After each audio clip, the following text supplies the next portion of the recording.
Kekuatan politik Jawa, Anies, Ganjar, Prabowo.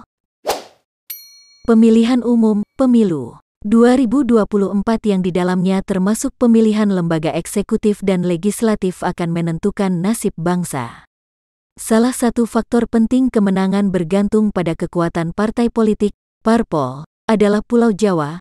Pasalnya wilayah ini menguasai mayoritas suara di Indonesia. Peta suara sebuah partai biasanya dikategorikan berdasarkan suara dari setiap daerah pemilihan, dapil, atau provinsi. Penguasaan suara di mayoritas wilayah penting akan menentukan kemenangan dari suatu partai politik. Melansir Perludem Perkumpulan untuk Pemilu dan Demokrasi, para ahli menyebutkan, perolehan suara partai lebih tinggi dari caleg maka partai punya absolut untuk menentukan perolehan kursi. Kekuatan suara parpol juga dapat diperkuat dengan mengusung calon presiden dan wakil presiden. Khususnya, pasangan calon, paslon, tersebut memiliki latar belakang historis dengan wilayah-wilayah tertentu yang akan mengangkat suara di dapil asalnya. Data Komisi Pemilihan Umum, KPU, menunjukkan hanya terdapat 5 parpol yang mendapat suara total lebih dari 500.000 dari Provinsi Jawa Barat, Jabar, Jawa Tengah, Jateng, dan Jawa Timur, Jatim. Kelima partai tersebut diantaranya, PDIP, Partai Kebangkitan Bangsa, PKB, Gerindra, Golkar, dan PKS, Partai Keadilan Sejahtera. PDIP menjadi partai penguasa dari total akumulasi ketiga provinsi tersebut, bahkan mencapai 13,3 juta suara. Partai yang mengusung bakal calon presiden, baca pres, juga menguasai provinsi yaitu Jawa Tengah dengan perolehan 5,7 juta atau menguasai 30% suara Jateng. PKB berada di posisi kedua dari keseluruhan suara di ketiga provinsi dengan total perolehan 8,8 juta.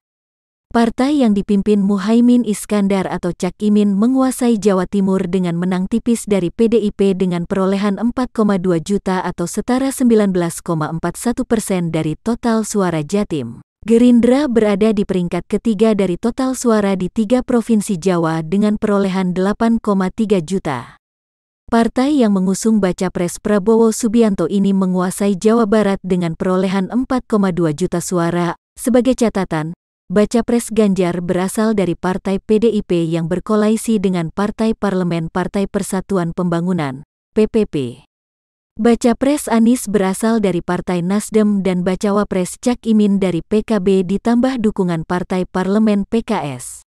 Prabowo Subianto merupakan baca pres yang diusung Gerindra dengan dukungan Partai Parlemen Golkar, Demokrat, dan Partai Amanat Nasional, PAN. Data terlampir menunjukkan hasil suara partai dari pemilu legislatif 2019.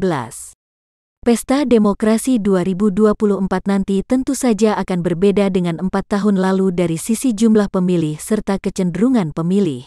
Perlu dicatat pula jika pemilih ataupun pendukung partai tertentu belum tentu akan memilih capres yang diusung partai mereka. Dengan demikian, kekuatan koalisi partai belum tentu bisa diterjemahkan kepada seberapa besar perolehan suara dari pendukung partai.